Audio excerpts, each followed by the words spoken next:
All right, back to football.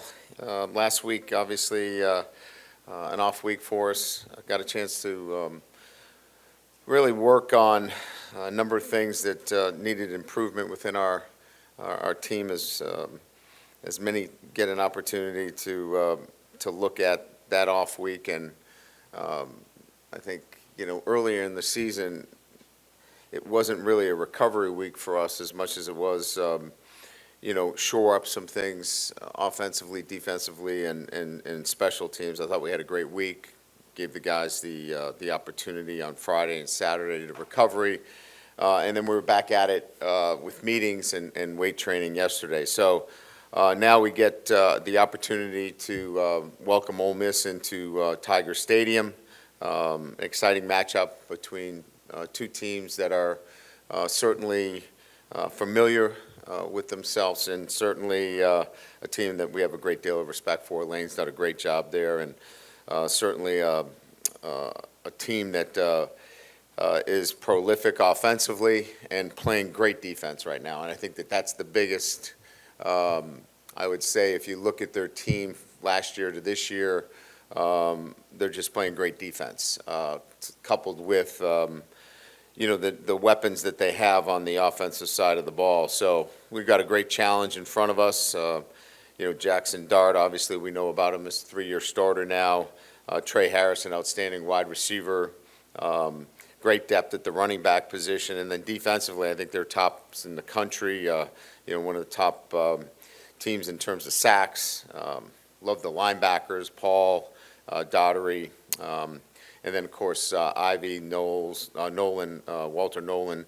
I think we all know about him in terms of what he's been able to do in this league. Off the edge, Princely is a guy that really balances their pass rush. And then, in the backfield, Trey Amos is an outstanding corner right here from Louisiana. So it's a very talented football team and deserving of their national ranking. And, again, a great challenge for us. We're excited about it. We know where we're at in terms of the next 7 weeks. We have SEC opponents. Our team is, again, excited about the challenge of playing at home in Tiger Stadium. And looking forward to a Saturday night in Tiger Stadium on national television. That's why you come to LSU, and we're excited about the matchup. So that, we'll open up to questions. Brian, obviously, when you look at your defense, basically from this game last year to now, where do you think y'all have really improved, and where did you kind of want to work on during the bye week that you need to keep getting better moving forward? Oh, my goodness. Obviously you're going to turn on the film from last year and you're going to look at it and go, okay, that's not what we want to be defensively. And, trying to do too many things. Players that, certainly would say that, from a coaching standpoint and a playing standpoint, we're much further along. That's not the same defense. So, look, the game comes down to when you're playing an up-tempo team like Ole Miss, you've got to get lined up. You got to get your cleats in the ground. You got to tackle. And I think we probably talked about this last year after the game. It didn't tackle very well, didn't get lined up, and it didn't play fundamentally sound football. And so, it starts with that premise, and then you move from there, right? Different looks. Try to get the quarterback off schedule, and at the end of the day, try to make any offense, regardless of what they do, one-dimensional, and that we'll try to do that again this year. Coach, the scores, the parity this past Saturday, is that here to stay because of NIL, transfer portal, and your thoughts on the weekend scores? Yeah, I think it's too easy to kind of just, have a sweeping generalization of what happened this weekend. But I will say this, that each weekend is a different weekend in college football.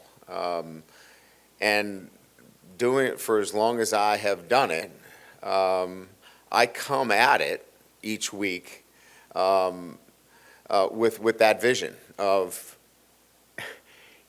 you can't assume anything when you're dealing with young men that can be easily distracted today. Because the distraction is the enemy of being able to do your job to the best of your ability when you need to do it. And so, look, across the board, there are really good players. Everybody's got scholarships. Everybody's invested in their program. So one thing that I will grant you is that, there are really good football teams across the country. And if you're not prepared to play your best, then certainly you can get beaten. And I think we saw that this weekend. But whether it's NIL or whether it's the transfer portal or, I don't know that that's necessarily the root cause of it. I think it's the investment in college football across the board. And the fact of the matter is it's so much easier to get distracted. There's so much information out there. And I think the teams that do a really good job of not getting distracted from week to week are the ones that can stay on course longer. Coach, for your younger players, Deshaun Spears in the back end, Caden Durham, and a lot of other guys that have gotten action, what can the reset of a bye week do for them, where maybe the first couple of weeks they're bright-eyed and obviously kind of, drinking through a fire hose, you could say? What can that reset do for them just to be able to carry them throughout the rest of the year? Yeah, good question. I think what it allows them to do is look at the game from a perspective of you still have to be able to play it as if you were in high school. And so what I mean by that is you still have to play fast. You can't overanalyze this game. And I think when you're young, you have a tendency to take in too much information, and it slows you down. And both of those guys and their talent, they have to let their talent speak for themselves. Now, it doesn't mean you forget all your teachings and you don't trust what you've been taught, but there has to be that end of, I need to go play, and I need to let it go. And I think the bye week or the off week allows them to kind of look at it and say, you know what, I know what I'm doing. I've been coached. I have the technique down. Now I just need to let it go. And I think that that's the opportunity for them in the past week. Hey, Brian. Last year you said this was kind of an evaluation game, right? And Wilson's question, I would ask just the opposite side of the ball. What did you learn from that game offensively that you feel like better prepares you to take on a team or any team that could score as much as they do? You mean this game that we played last year against Ole Miss, what it told us? Yes. Offensively. I think, if you look at that game in itself, I mean, we had a lead, late in the game and we didn't finish. I mean, that's how we felt in that game. We didn't finish that game off.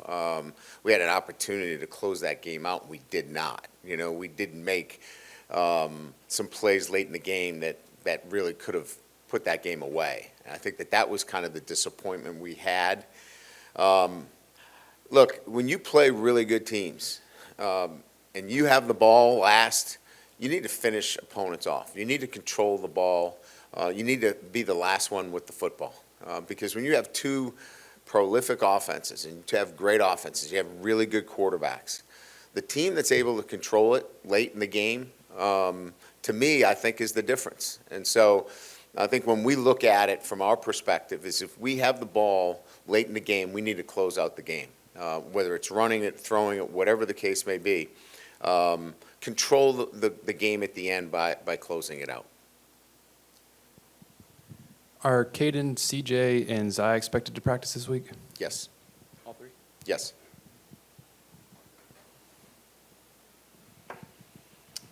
You've spoken some this season about just how the coordinators have really been kind of trying to learn the personnel packages and just guys that are, should be playing with whoever on the field at certain times. Just what did the bye week do, I guess, for you guys as a staff to kind of reevaluate and kind of assess what you want to do with the roster and kind of the personnel going into, obviously, the next 2 months of SEC play?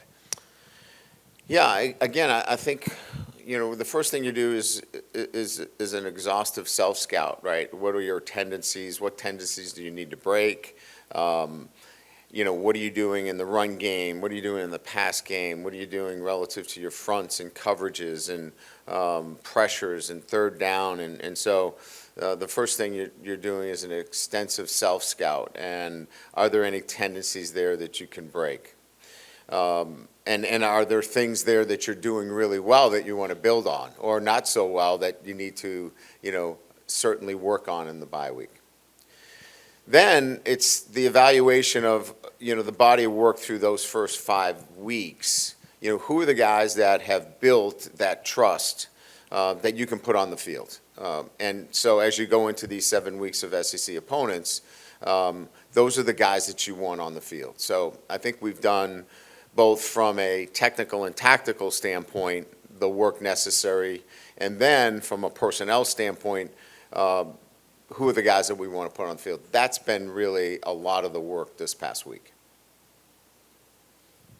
You've talked about the back end of your defense a little bit. Would you like to get into the personnel you said you were going to use last week to maybe try to find that group, that pairing that you like in the safety position specifically?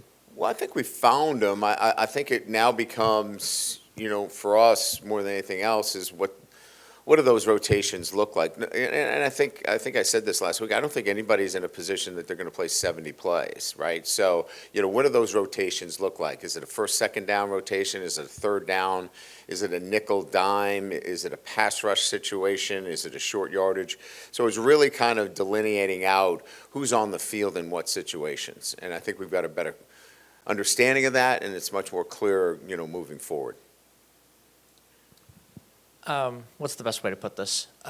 Ole Miss has been at times slow getting off the field, especially on some situations defensively, and there really isn't any legislation that sort of bars them from doing that and slowing down the pace of the game. Do you think there should be a solution to fixing situations where teams don't want to sort of use the quote, I don't say injury excuse, but potential injury excuse to slow down opponents and keep that gamesmanship sort of situation? Yeah, the SEC has a policy regarding it. So there is a policy in place that was implemented by the commissioner relative to sportsmanship, and if there was any, faking of injuries in a deliberate fashion, that the SEC would take action on that. So I can leave that up to the SEC and let them evaluate that. Other than that, the officials shouldn't be involved in it. That's not their, purview. They've got to officiate a game. They can't decide who's injured or who's not injured. So I think that the SEC has a policy in place. They're evaluating it. They'll make a decision on that. As a coach, you coach your guys, and you try to play through any of those instances, and we let our policy from the SEC kind of handle any of those instances. I've heard people say when you play Ole Miss, you don't want to get into a shootout like you guys did last year. Is there a balance between possessing the football and taking our shots and utilizing our offensive weapons and playing the best offense we can?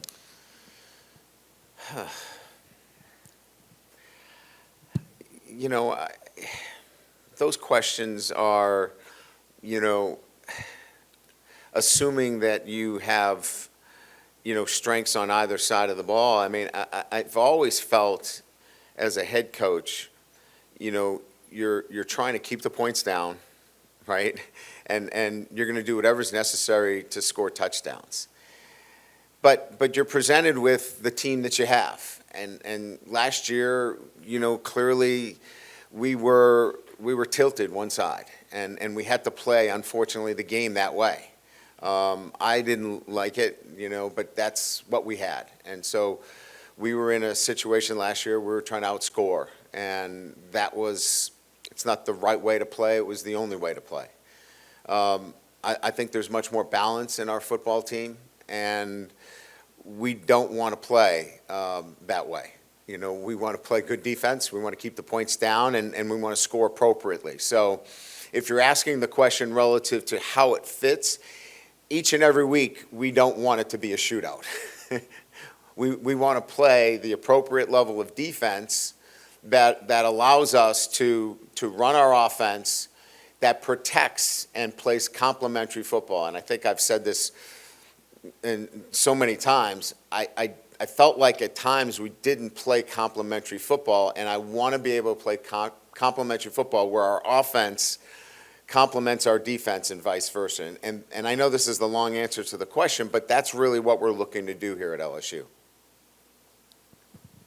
Yeah, Brian, do you feel like Kentucky kind of showed the blueprint on how to beat Ole Miss? I mean, ball control, and that seems to play into the strength of your offense. That's what you do best is long drives and take time off the clock and score.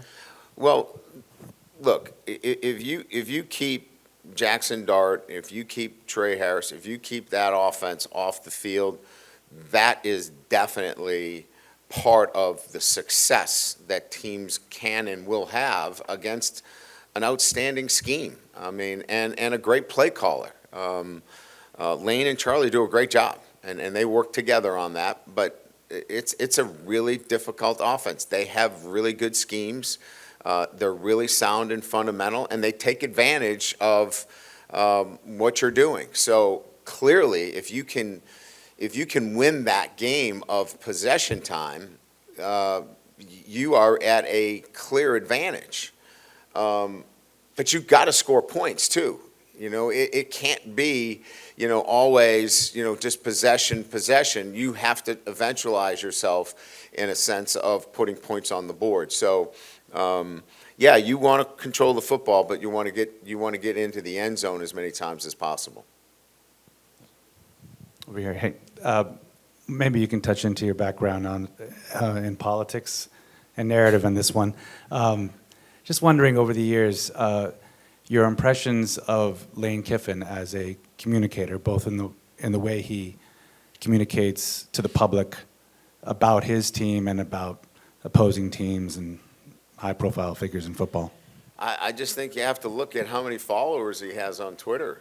I mean, I think that today, he's got a blue check mark, doesn't he? I mean, isn't that how you're regarded? Look, Lane has a positive outlook on the game, and he certainly has been a central figure in college football. He can poke fun at himself and others, and I think he's good for college football. No, I mean, we like to have fun back and forth, but at the end of the day, we're both college football coaches that enjoy, developing our teams, and we went against each other when he was at USC and I was at Notre Dame, and eventually when we get on the field, we're fierce competitors, and we want to win. And Coach over here, so 2 questions. The first one, how big of a week, I know it was asked earlier about some of the young players, right? Especially at the linebacker position too, Xavier Atkins, Devon Keys, getting them, just preaching, reiterating them since they're going to take a big step forward and getting some reps. And then also 100 years in Tiger Stadium, a big game against Ole Miss. Obviously LSU Ole Miss has had a lot of classics in Tiger Stadium. So can you just elaborate on just how big the atmosphere can be in a top 15 matchup as well? Yeah, so the fact of the matter is we have to play some young players, and Keys, Atkins, we've already mentioned the many freshmen that we're playing on defense, and we've already talked about Caden Durham on the offensive side of the ball. So that's the reality that we're in, and I'm okay with that. And these guys have done a really nice job of coming on. That next form of development is at the linebacker position, and they're getting, I think, more and more comfortable with what we're doing and what Blake is teaching, and so it's likely that you're going to see more of them as the season unfolds.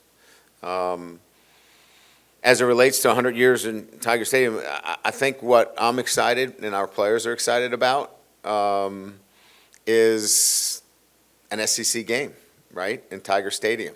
I think the energy, the excitement, not that it wasn't exciting for the other games, but this is different, right? I think it all just kind of rises to a new level when it's an SEC opponent in Tiger Stadium. It just, it mixes differently, and we're excited about that. Brian, you've seen a couple of years of Jackson Dart. What have you seen as far as his growth, and how advantageous was this year's schedule for giving you looks at some of the things that he is capable of doing?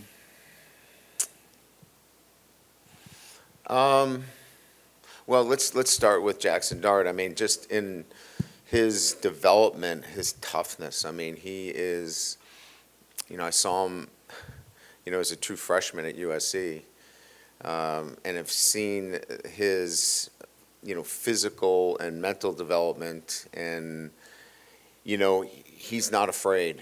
I mean, he's fearless. And, it even seems when they need a big play, he's not afraid to tuck it and run, and even have his number called to run the football. I just think he's a tough kid, tough-minded. He's not afraid of the bright lights, and I think that's why when you talk about the really, really good football teams, they're going to have a quarterback he's not going to shrink when the moment is big, and that's Jackson Dart. The games that they played leading up, it would be the last couple of games, right? The first few games, you really couldn't tell. They were blowouts, and we saw more of the backup than we saw him. The last couple of games, you could see, is that what you were referring to? Oh, yeah. I mean, yeah, there's some similarities there. Certainly, South Carolina, there's some run game there from the quarterback in South Alabama. Again, I think that this is much more about his ability to get the ball out on a timely fashion and certainly distribute, and he'll do a great job there. Back to in January, what do you remember? What was your pitch to Blake Baker specifically, and what do you, within that sort of 48, 72-hour period, when did you feel like, okay, he's coming, we have our guy, because it was sort of a hectic few days there for him? Well, first of all, it's identifying the right fit, and I felt like he was the right fit for LSU. Familiar with LSU, what we were looking for in the SEC, the opponents that we played, the standards of LSU defense. So I think it was just evaluating the right fit at the right time, and then that process of negotiating and getting him here was really about bringing LSU back to the level that it should play defense at, and that challenge. And so it was really about him wanting to accept that challenge, and so that was what was the pitch. We were certainly going to make it an attractive position for him, but it was restoring LSU to the kind of defense that many know that it should and hasn't played at. Having the weekend off, watching football yesterday, the whole world, it feels like, is talking about Jaden Daniels. Yeah. Right? And I think you may have talked to Paul about it last week. I'm sure you're not surprised. Why is he being successful at this next level, to the degree he is? Well, first of all, I think the fit, with Cliff Kingsbury is an outstanding fit for him, and the kind of offense that they run. It's something that I think is seamless for him. It fits him very well. I would say that his work ethic continues to show. Not only is it outstanding here, it continues to be in the NFL. And I think his natural ability was real, right? It wasn't, he's a college, quarterback. He was a quarterback that could play at any level. His decision-making continues to be at a high level. His vision of the field, his ability to go through progressions, those were all things that we asked him to do here. and he's able to translate that at the next level. So it's been remarkable. You know, I think everybody that's watching him is extremely impressed. I'm not surprised, but I will say it's a long season, and I think he's doing a great job running out of bounds and getting down, and I hope he continues to do that. But again, it's a long season, and he just needs to keep doing what he's doing because it's been incredible to watch. You talked about the defensive improvement from Ole Miss on the offset there. Just wondering if you could expand maybe on the front seven. I mean, it really looks like Perkins and Ivy and Walter Nolan, all those guys are having a lot of success of creating some havoc in the backfield. Just maybe expand on what you've seen from them. Well, I think, you know, there's a couple of things there. I mean, certainly what I like about their defense is Paul and Daugherty. The two inside backers are really good. I mean, they do some really good things in terms of the front themselves. You know, the Princely and Jared Ivey, you know, they balance themselves out. You know, Ivey's a lot like Savion. I mean, he's 275, 280 pounds. He's big and physical.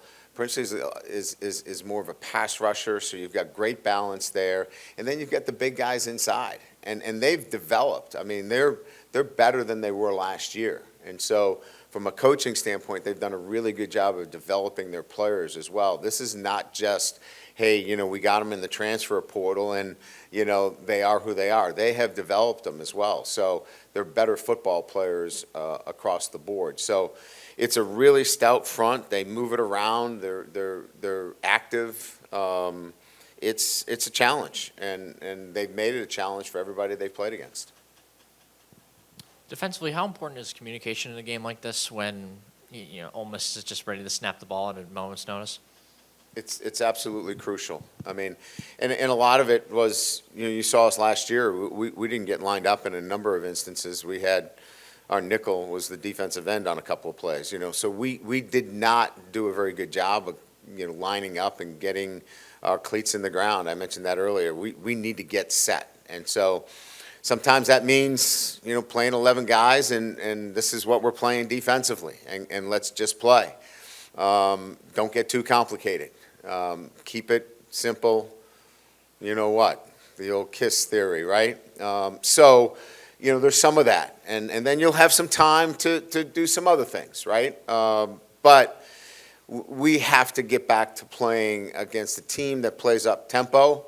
There are times that you just got to line up, and here we go. Your 11 against our 11. Let's block and let's tackle. Great. Thank you.